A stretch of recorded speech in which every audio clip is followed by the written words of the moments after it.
This program is made possible through the generous support of Butler County, Holly Frontier, and the Butler County Historical Society, home of the Kansas Oil Museum.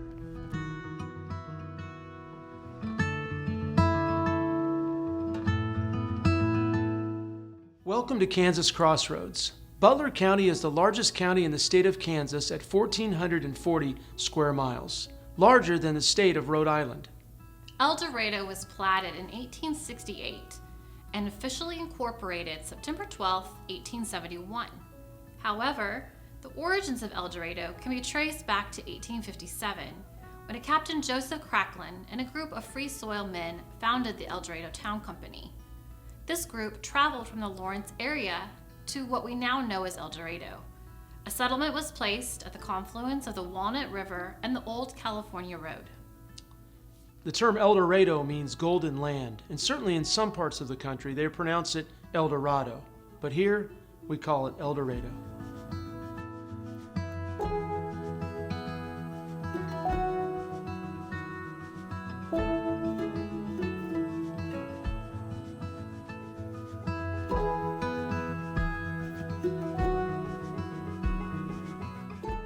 It really started with a group of kind of immigrant aid society people from back east who came to Kansas territory.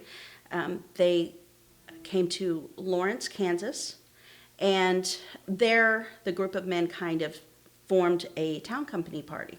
And we haven't identified all the names of the men in that party yet, but some of the prominent men were Captain Joseph Cracklin, and he had been the leader of a militia called the Stubbs Company, and he was sort of the military leader of this group to help them scout where they wanted to go. And another prominent figure was Samuel Charles Stewart. He had come with his two daughters from Michigan and was really on a search to establish new towns on the frontier. And when they got to Kansas, really became involved in the Free State movement and wanting to be a part of bringing Kansas into the Union as a free state. So a party of about 15 to 17 men, depending on the source, kind of all pitched in their funds to create this town company, unnamed. It was just a scout party at the time, and they headed out. And they took the Santa Fe Trail, and they really headed towards the Big Bend, which we know of now as the Great Bend area. There was already a trading post there. This route had been traveled for some time as a military road, and pioneers heading out west. And they got to Great Bend, and it was just really, it didn't have good farming conditions. The soil was sandy, and the men really felt like this wouldn't be a good place to build a community. And so they headed back east, up the trail, and then they broke off and came down kind of in a southeasterly direction, and ended up on the west side of the West Branch of the Walnut River. And when they got here, the story goes that Captain Cracklin took a look at the surrounding sites, and it was maybe about sunset, and everything looked golden, and he said, El Dorado. And later accounts, he gives a story about where the name came from, because my thought was, why don't we call it Eureka? But they had been hearing a lot about looking for new El Dorados in the news. And just about every group that was headed out was looking for a new El Dorado, like the new place that would give them success in their new ventures. And so I think this was very much in kind of the vernacular. It was in the newspapers at the time. And so I think he just was like El Dorado, and it stuck. The group of men voted on using that as the name. And in a later story, Cracklin relates where the name came from. And he says it's based on the story of the Gilded Man, El Hombre Dorado, and the search for the City of Gold. So he says El Dorado was probably hyphenated. Now again, he wasn't the first to coin that term. It had been used in newspapers around that time. So, but that's where it came from, and it stuck.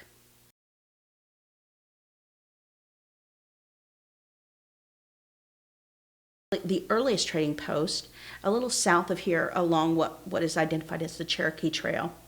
And that trading post was here before the town was here.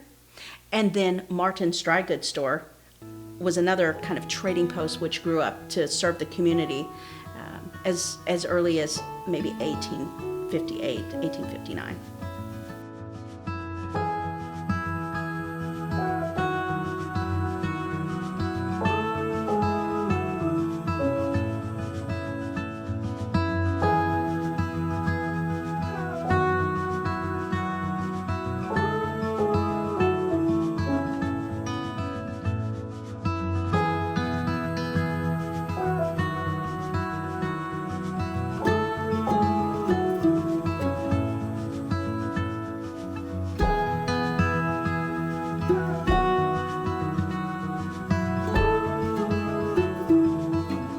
We're here at the Bella Vista Cemetery in El Dorado.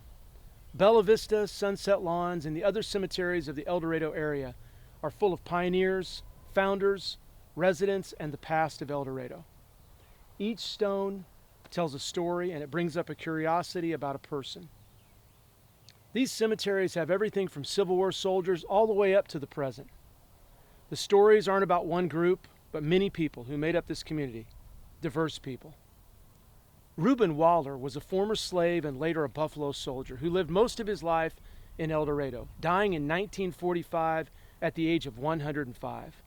Among the many things that Waller saw in his lifetime, he was present at the surrender of Robert E. Lee to Ulysses S. Grant in 1865 at the end of the Civil War.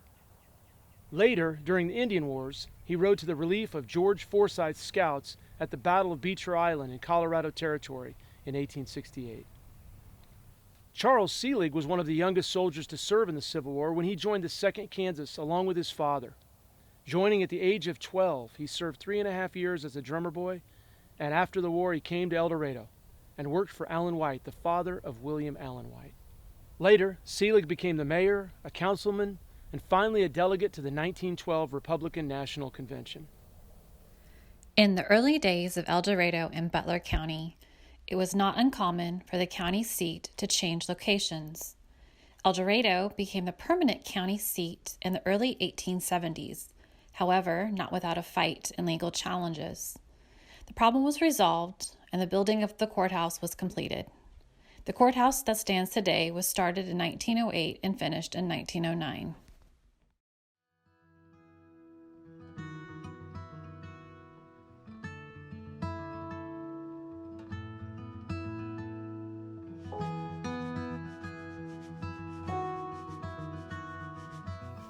William Allen White was an American newspaper editor, author, politician, and a spokesman for Middle America.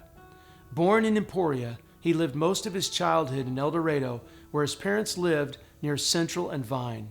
White was a voice for the people of the plains and those who were oppressed. In 1924, he ran for governor, in part to stand up to a growing rise in the Ku Klux Klan. He died in 1944 in Emporia. William Allen White was a voice for progressive change in Kansas and the nation. At the same time he tackled the rise of the Ku Klux Klan in Kansas, he also argued for women's rights. The women of Kansas gained the right to vote in local and state elections in Kansas in 1912, which also made them eligible to serve on juries. The first women's jury of Kansas was composed entirely of El Dorado women and served in the District Court of Butler County, November 1912. The women selected for service were prominent women in the community and active members of various local chapters of organizations, such as the Women's Relief Corps, Women's Christian Temperance Union, Women's Rights Congress, and the Kansas Daughters of the American Revolution. The testimony lasted 2 days in the case of H.H. Bowick versus Carrie M. Schreiber et al., a dispute over real estate valuation which a male jury had failed to resolve a year earlier. The women famously began their deliberations with prayer and took only 4 ballots before reaching their decision. Presiding Judge Aikman would later say that no jury ever showed keener appreciation of its responsibility, and the women were praised for the unusual attention to the evidence. Editorials about the trial and the women appeared in newspapers all over the United States. Judge Granville P. Aikman was born in 1858 in Kentucky. He came to El Dorado in 1883 as a law student, and in 1900 he became judge of the 13th Judicial District. He supported women's suffrage and stated that he desired the honor of presiding over the first trial in which women's new rights were exercised. He appointed the first woman bailiff and instructed her to assemble a panel of women. The early 20th century not only saw milestones for women, but the county witnessed new heights in agricultural production and ranching heritage. Butler County, after several years of dry weather and low corn prices, decided to grow a variety of sorghum called Kaffir corn. The success of Kaffir corn led to a county-wide festival.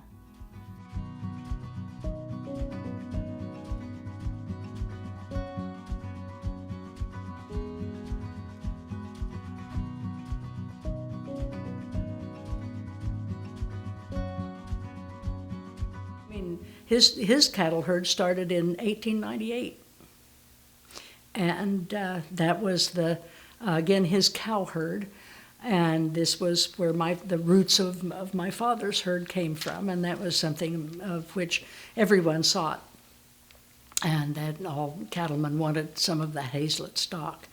So, was really kind of a genius in the Hereford breeding. I mean, he actually had a worldwide reputation. And I always had the feeling, of just looking at his pictures of this wonderful beneficence. He must have been a very kind man. And oil and gas exploration existed in Kansas prior to 1900. In the 1910s, the Wichita Natural Gas Company becomes a major player in Butler County. Wichita Natural Gas Company was actually a subsidiary of City Service. City Service was located in Bartlesville. And the way I understand it, Wichita Oil and Gas, like I said, was a subsidiary. They were sent into Kansas to look for gas and oil. And what prompted that was the gas that was found down at Augusta, that the city of Augusta had drilled in. And they'd found enough gas to run the city of Augusta, which that's what people were wanting at the time. Oil really didn't have a lot of use at the time. And so Wichita Gas came to Kansas, and Empire, which we have all heard about, they were actually sent into Oklahoma to do the production in Oklahoma for City Service. So Wichita Oil and Gas came, they sent 2 geologists to Augusta who started mapping and looking at the geology of the things, and they realized that there was an anticline running through Augusta, through that area, and that was part of the reason why they had found the gas there. And they followed this anticline on up towards El Dorado, or they felt like it went that way, from what I've read. So it was kind of an interesting story. We've all heard about the Augusta, El Dorado county wars and whatnot. Well, Augusta was the first one to find natural gas. Well, that kind of rankled the city fathers of El Dorado, so by golly, they were going to find it. And they drilled, a group of townsmen drilled one well here in El Dorado, and it was a dry hole. It had nothing but salt water in it. So the city themselves went out and leased a bunch of property, and they were going to drill a well for natural gas to run the city on. Well, both of their wells were dry holes. So since Wichita Natural Gas was in Augusta, and they felt like the anticline moved up towards El Dorado, they came up here and they leased up thousands and thousands of acres of land surrounding El Dorado.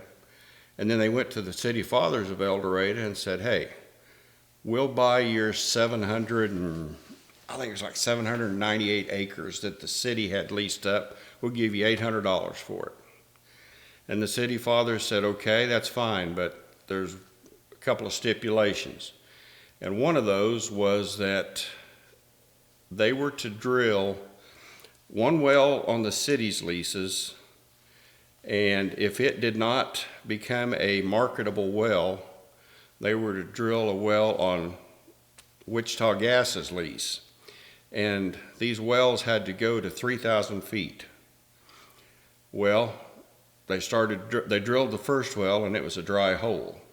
So they moved over onto the Stapleton number 1, and they started down, and they hit gas and oil at about 600, 700 feet.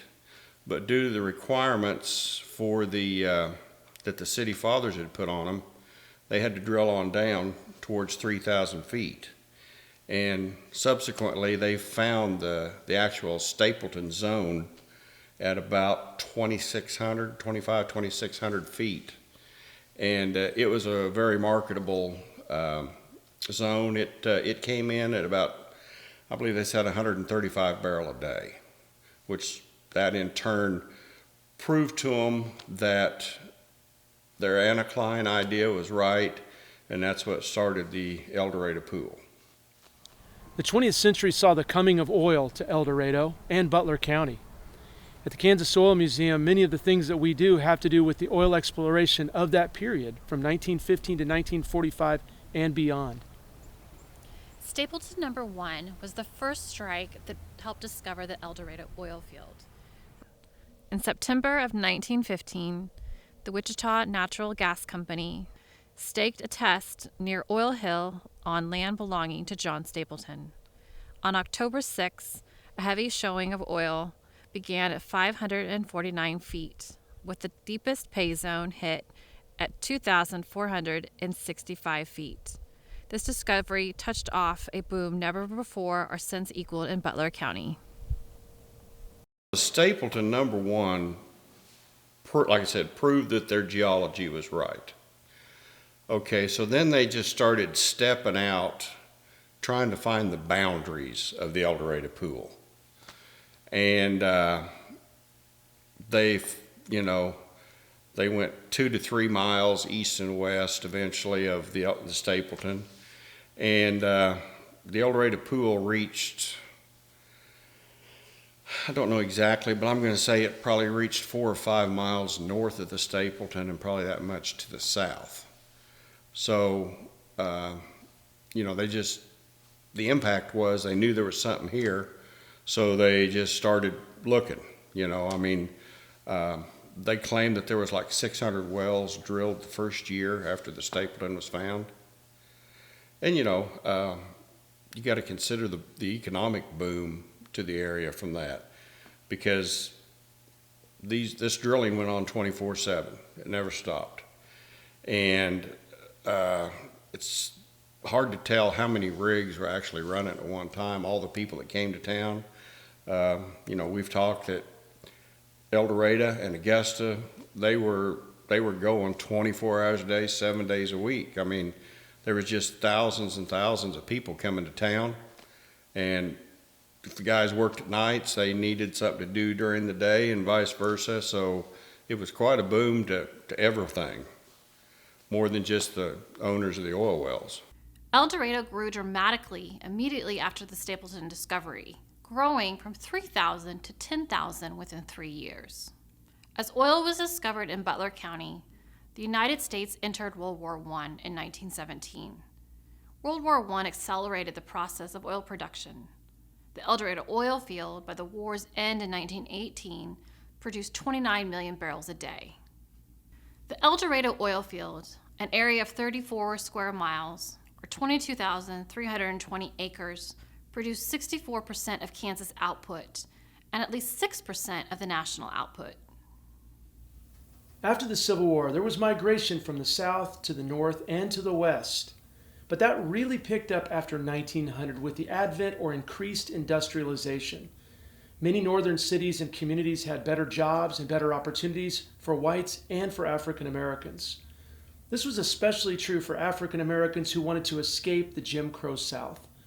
We call this period after about 1910 the Great Migration. This led to flashpoints across the country, especially the Midwest. Cities such as Detroit, St. Louis, Chicago experienced exponential growth. It is estimated that between 1910 and 1930, the African American population in northern cities grew by 40%. And this led to racism, resentment, and violence. And eventually the trouble came to Butler County. The oil boom brought population growth to Butler County and El Dorado. The result of this rapid growth and minimal adjustment period in a matter of a year led to tensions between residents and an influx of transient workers. A riot between oil workers and police occurred in Augusta in November of 1916. This interaction was a result of frustration against police regulations. That same year, December 12, 1916, this clash of culture and identity became racist when a white mob of oil workers quickly organized with the primary focus of destroying, vandalizing, and harassing the African American population of El Dorado. The key event or trigger moment for this event was when a dispute occurred between T.A. Kennedy, business owner, and J. Majors, a tool dresser. News accounts varied of the exact details. It appears Majors entered Kennedy's shoe shine parlor and, noticing the partition between a ladies' and men's section, asked Kennedy the reason for the partition. A witness, a white waitress from the nearby Garden restaurant, sat in the ladies' section. Kennedy, possibly surprised by such an obvious question, was quick to retort, "I reckon I'll let you guess for a while." This response angered Majors, who in a newspaper is quoted as saying he had never had a black man speak to him in that manner. Majors then attacked T.A. Kennedy. Kennedy is reported to have then thrown a bottle at Majors and chased Majors from the shop, possibly with a gun. Quickly, a white mob, estimated by news reports as 200 and described as oil workers, set out with the intent to drive out all African American El Dorado citizens. The white mob terrorized, vandalized, and stole from black-owned businesses and homes. At one point, shots were fired into an African American boarding house at First and Griffith. Fortunately, no one in the home was injured. Jack's Paving Company created a safe haven for approximately 50 employees. Fear was great, and individuals hid in white-owned homes or fled the town by any means necessary. The exact number of people who fled varies and is estimated at around 250 individuals. Many persons returned to El Dorado for their belongings and moved, according to news reports. Some to Wichita, some to Kansas City. Some reports said they fled to the country or they returned to Oklahoma and Texas. In the days following the violence, 8 persons were officially arrested. However, no prosecution occurred. The city of El Dorado was presented with claims from African American individuals such as Paulise Gray, Fern Easter, Mary Easter, and Obeda Neely, and others. News reports show court cases for claims for the next 2 years, but no judgment of payment appears to have occurred. A letter printed in the El Dorado Republican, December 22, 1916, by Claiborne Easter, perhaps summarizes the bewilderment of El Dorado's long-established African-American community when he states, "How would you feel? How would you white women like to be driven forth unprotected from your home under a heavy fire of bullets from creatures who, regardless of race, creed, or color, should have been your protectors? We never had the least thought that any of the people of El Dorado harbored any evil thought against us. There are rougher elements here, as elsewhere, and a corresponding greater number as a result of the sudden increase in the population of the town, but that was no excuse for this outrage." In 1915, F.L. Preston opened the first hospital on West Central in what is now the Smith Building, with a 25-bed capacity. 4 years later, an addition to the rear with 4 floors allowed for a capacity of 75 patients. In 1921, the facility was sold to the Episcopal Church and became St. Luke's Hospital. Later, the hospital was led by a board of directors who steered the building of the Susan B. Allen Memorial Hospital. Land and funding had been donated by Frank S. Allen in honor of his mother. The initial building was completed in 1931. The hospital opened its doors on September 19, 1931, and in 1934, the F.A. Allen School of Nursing began educating and training nurses, which continued until 1961. Today, the Susan B. Allen Memorial Hospital is a not-for-profit general acute care facility employing 300 and serves El Dorado and the surrounding areas. El Dorado continued its growth, adding industry and a college, the El Dorado Junior College in 1927. This institution became the Butler County Community College and moved to its current location in 1965. El Dorado and Butler County contributed thousands to the Allied effort during World War II. Over 100 men from the county perished during the war. Many more came back and nursed scars and struggled to return to the regular lives they had once led. In the middle of the war, an interesting opportunity arose not just in Butler County, but in the state of Kansas. The government was looking for places to house German prisoners of war. These prisoners could be potential laborers, but it was also controversial. Eventually, 13 German POW camps appeared across the state, and one camp found its way to the El Dorado area.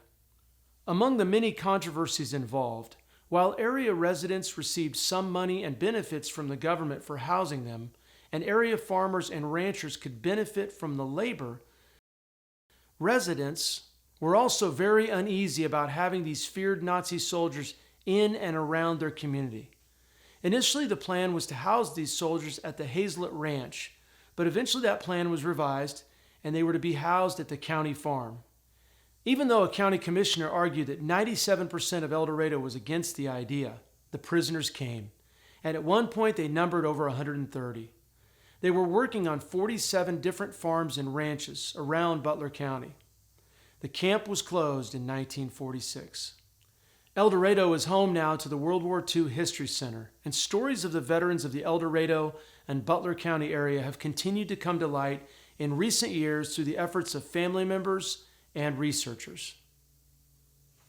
In the last few years, in light of DNA discoveries, 2 El Doradoans have had their remains brought back to Kansas. Most recently, Wilbur Barrett, who served on the USS Oklahoma and was killed at Pearl Harbor. Barrett's remains were identified and he was laid to rest in Sunset Lawn Cemetery in 2019. Mother Nature brought hard times to the citizens of El Dorado. A 4-hour cloudburst in the middle of the night of May 26, 1953, caused the Walnut River's worst recorded flood, resulting in the loss of 2 lives and more than $1 million in damage. 500 persons were evacuated as the Walnut rose to 14.5 feet above its normal height. In response to the 1953 flood, control measures were considered, and in 1958, several changes were made, rerouting the Walnut River, building up dikes along the railroad, relocating Highway 54, and relocating the dam north of the highway. A tornado coming from the northwest struck El Dorado on June 10, 1958. Killing 13 persons, injuring 175, and destroying over 200 homes. 40 blocks were torn apart as the storm passed through. The New Skelly Elementary School was also damaged. Issues of flood control and water distribution during periods of drought had been at the forefront of city leaders for decades. After many years of planning, the El Dorado Lake groundbreaking ceremony was held on September 12, 1973. Lake construction began in 1977 and was completed in 1981, combining Lake Bluestem and Lake El Dorado. The finished lake covers 8,000 surface acres. Maintaining a population over 10,000 continuously since 1920, El Dorado remains a vibrant community today.